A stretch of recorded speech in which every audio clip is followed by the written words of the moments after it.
이번 시간에 자소서의 성공 사례를 기반으로 해서 여러분이 교육 분야의 담당자로서 어떻게 보여지면은 이게 좀 더 잘 돋보이고 여러분이 꼭 합격할 수 있는지 자소서의 성공 사례를 가지고 같이 보도록 하겠습니다.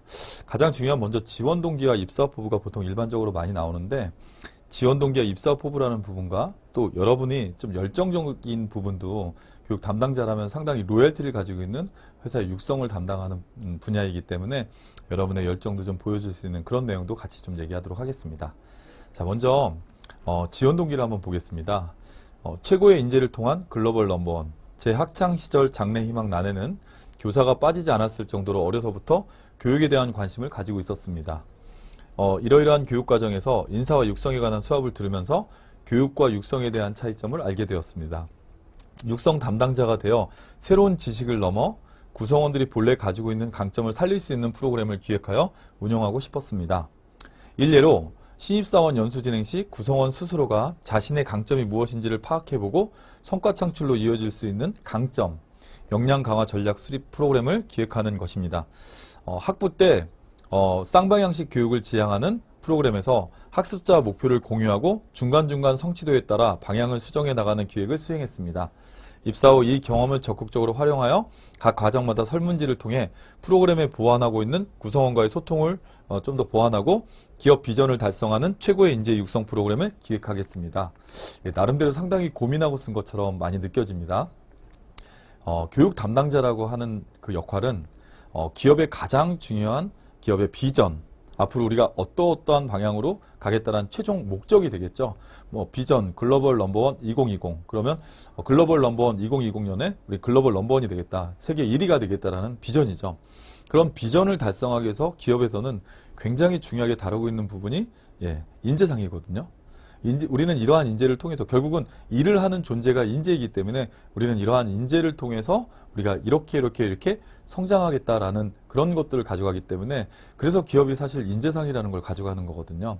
그러면 인재라는 측면은 채용이라는 측면이 있고 확보라는 측면이 있고 그 다음에 육성이라는 측면이 있죠. 그러면 우리가 아무리 우수한 인재를 확보를 했다 하더라도 이 인재가 우리 방향에 맞춰서 성장하지 않는다면 예를 들어서 다니다 이직할 수도 있는 거고 또는 예를 들어서 다니다가 예를 들어서 우리 인재라는 측면과 다른 방향으로 간다면 결국은 사람이 일을 하는 곳에서 이 비전을 달성하기가 쉽지 않겠죠.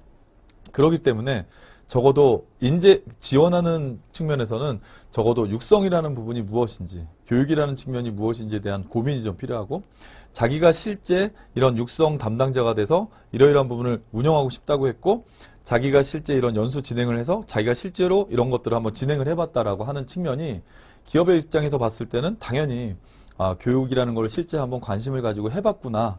그리고 교육의 가장 중요한 부분이 무엇이구나라는 걸 알고 있구나라는 측면에서 굉장히 매력 있는 자기소개서가 될 수 있다고 생각합니다. 그렇지 않고 막연하게 교육 담당자로서 우리 인재를 성장시키겠습니다, 육성시키겠습니다 라고만 얘기를 한다면 기업 입장에서는 이 사람이 의욕은 가지고 있지만 이 사람이 그 분야에 대해서 충분히 준비하고 나름대로 고민하지 않았구나라고 생각할 수 있거든요. 그래서 제가 여러분한테 적어도 내가 교육을 지원한다면 비전이 뭐다. 우리 회사의 비전은 이렇게 가지고 있고 그런 걸 하기 위해서 교육 목표를 가져가고 있는데 이러한 측면에서 인재 확보나 인재 육성 측면에서 특히 육성 측면인 HRD 측면에서 적어도 저는 이러이러한 부분의 방향성을 가지고 우리가 인재를 육성해야 되는 게 바람직하다고 생각을 하고 우리가 우리 기업에서 이렇게 진행하고 있는 부분에 제가 일조해서 좀 더 이렇게 향상시킬 수 있는 부분을 저도 해보고 싶습니다. 그리고 저는 적어도 이러한 경험을 통해서 제가 이런 교육 프로그램을 기획하고 운영해 보는 것에 대한 간접적이나마 경험을 해왔습니다. 또 이러한 분야에 관심이 있어서 실제 컨텐츠에 대한 고민도 해봤습니다. 라고 하는 객관적인 내용들도 여러분이 자기소개서에 꼭 들어가야 된다고 생각을 합니다. 자, 그리고 이제 다음으로 교육 담당자는 기업에서 인재상에 맞게 인재를 육성하는 일을 합니다. 자, 바꿔 얘기하면 뭐냐면 인재상에 가장 적합하게 보여져야 되는 모델이 되는 사람이 결국은 인사 담당자라고 볼 수 있겠죠.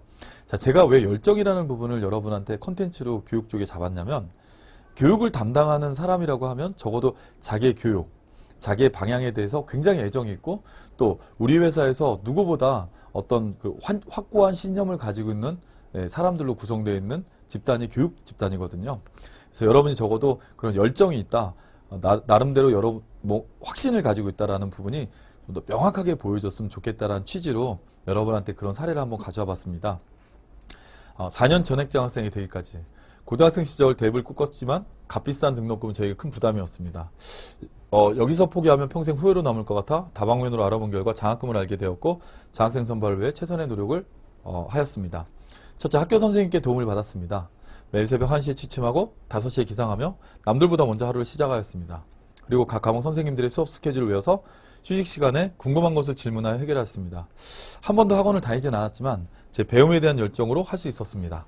둘째, 힘들수록 더 선명한 꿈을 꾸었습니다. 저는 비비드 드림 이퀄 리얼라이제이션이라고는 공식을 명심하고 늘 실천하려고 항상 노력해왔습니다. 입시를 준비하며 스트레스를 받을 때면 포기하고 싶은 충동을 느꼈지만 생생한 꿈은 이루어진다를 항상 마음속에 되뇌었고 어떠한 유혹에도 포기하지 않았습니다. 자, 여러분 어떠세요? 읽어보시니까 어렵지만 열심히 해서 성공했습니다라고 하는 단편적인 얘기보다는 적어도 자기가 목표로 했던 것, 자기가 정말 장학금을 받기 위해서 열심히 뛰었던 것, 열심히 노력하고 또 이러한 꿈을 꿔왔다. 교육 담당자로서 자기의 방향과 소신을 가지고 열심히 노력해왔다. 물론 이게 교육이 아니라 다른 분야를 쓴다고 하더라도 누가 보더라도 소신이 느껴지는 글도 맞습니다. 하지만 교육 담당자라면 굉장히 중요한 소신을 가지고 있고 우리 회사의 인재를 육성하는 아주 막중한 일을 하기 때문에 여러분이 적어도 이 분야에 대해서 확고함을 가지고 있다는 성향, 나는 그래도 이러한 확고한 신념을 가지고 있습니다라는 측면에서 저는 아주 적합하다고 보여져서 여러분들께 정말 이런 내용을 한번 보여드리고 싶었고요. 여기 보면은 이제 재밌는 표현이 나오죠. 비비드 드림 이퀄 리얼라이제이션이라고 얘기하는 것. 여러분 혹시 들어보셨나요? 예. 생생한 꿈은 반드시 현실이 될 수 있다.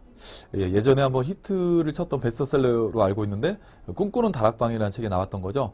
너가 정말 생생한 꿈을 꾼다면 그것은 바로 현실로 이어질 수 있다. VD 이퀄 R 되게 유명한 공식이죠. 여러분도 여러분 나름대로의 꿈을 잘 이루어서 교육 담당자로 여러분이 꼭 가셨으면 좋겠습니다. 다음 세 번째입니다. 세 번째는 어디 왜 일을 만들 수 있는 인재 육성 전문가. 저는 인재 육성 전문가가 되어 비전을 공유하고 최적의 인재를 육성하겠습니다. 인재 육성 전문가가 되기 위해 회사의 사업과 목표를 기반으로 비즈니스에 관한 충분한 이해가 중요하다고 생각합니다. 변화의 흐름에 효과적으로 대응할 수 있는 유연성을 기르겠습니다. 또한 타 부서 업무에 대한 분석으로 직무와 역량을 분석하고 특히 인사팀과의 협력관계를 통해 효율적인 인재 육성 방안을 기획하겠습니다. 이를 통해 구성원의 강점을 극대화시켜 더 높은 퍼포먼스를 낼 수 있도록 이끄는 프로그램을 기획하고 추진하고 싶습니다. 인재 육성 교육의 성공은 인재 육성 담당자의 전문성과 질을 넘을 수 없다는 글을 읽은 적이 있습니다. 인재 육성 담당자의 역량이 크면 클수록 교육의 성과가 더 크게 나타날 수 있다는 의미입니다. 저는 투철한 도전 정신을 가지고 제 자신을 성장시킬 수 있는 기회에 적극적으로 참여해 우리 기업의 최고의 기본이 되는 웨이를 구축하고 최고의 인재를 육성하는 인재 육성 전문가로 성장하겠습니다. 자, 여러분 당차죠? 입사호부가. 자, 첫째, 이 입사호부가 참 상당히 잘 썼다라는 거는 적어도 여기에 제가 구체적인 키워드는 뺐지만 우리 회사에 대한 비전을 알고 있고 아까 제가 여러분한테 말씀드린 것처럼 교육 담당자는 굉장히 중요한 부분이 비전이라는 부분을 달성하기 위한 인재를 육성하는 일을 하거든요. 이 사람은 비전을 공유하고 최적의 인재를 육성하는 인재 육성 전문가가 되기 위해서 이런 회사의 사업과 목표를 기반으로 하겠다. 교육 담당자로서의 고민이 느껴지죠. 막연하게 열심히 하겠다라고 하는 건 완전히 다릅니다. 적어도 교육 담당자로서 우리 회사의 비전, 우리 회사의 경영 방침, 그걸 기반으로 우리 회사의 비전을 달성할 수 있는 인재로 성장시키겠다라는 자기의 강한 의지가 들어있죠. 두 번째는 교육은 굉장히 다양하게 이루어집니다. 예를 들어서 회사에 가면 예를 들어서 계층별 교육, 진급자 교육, 대리에서 과장 승진했다 그러면 승진자 교육, 그 다음에 예를 들어서 직무 교육, 인사 업무 교육, 예를 들어서 교육 업무 이런 것도 다 대외 교육이 있거든요. 또 법정 교육, 또 글로벌 교육, 이렇게 굉장히 다양한 업무가 있기 때문에 자기는 그 분야에 대한 직무와 역량을 분석하겠다. 굉장히 구체적인 얘기를 하고 있죠. 그리고 이제 마지막으로 얘기하고 있는 것 중에서 하나가 뭐냐면 웨이라는 얘기를 하고 있습니다. 예를 들어서 적어도 글로벌 기업으로 성장하는 기업들은 대부분 웨이라는 과정이 있습니다. 이 웨이의 의미는 뭐냐면 기본을 만드는 모두가 받는 교육입니다. 예를 들어서 우리 회사가 도전적인 인재상을 가지고 있다 그러면 그 도전적인 인재상을 기반으로 해서 프로그램을 하나 만들고 그 프로그램을 교육 프로그램을 만들고 그 교육 프로그램은 직급을 막론하고 모두가 다 들어가서 우리 회사 직원이라면 다 받아야 되는 교육입니다.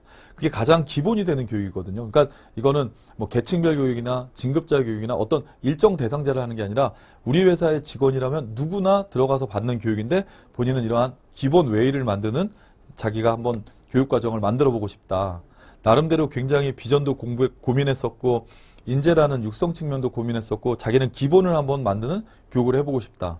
예, 어떤 키워드는 빠져있지만 이제 회사를 제가 말씀드리지 않아서 키워드는 빠져있지만 자기가 교육에 대한 프로세스를 이해하고 있고 가장 중요한 기본을 자기가 꼭 해보고 싶다라는 아주 나름대로 고민하고 잘 쓴 자기소개서라는 생각이 들었습니다. 그래서 여러분들이 한번 이런 내용을 공유하고 여러분들이 한번 그 하나의 기업을 정해서 방침이 뭔지, 목표가 뭔지, 인재상은 뭔지, 그리고 내가 정말 우리 회사의 가장 중요한 인재를 어떻게 육성시킬 것인지를 한번 고민해보고 여기에 구체적인 키워드를 넣어서 쓴다면 분명히 여러분이 교육 담당자로서 경쟁력 있는 자기소개서를 쓸 수 있을 거라고 생각을 합니다. 예, 여러분께 자기소개서 사례를 가지고 다시 한번 좀 더 느껴질 수 있도록 여러분들께 교육을 진행했습니다. 감사합니다.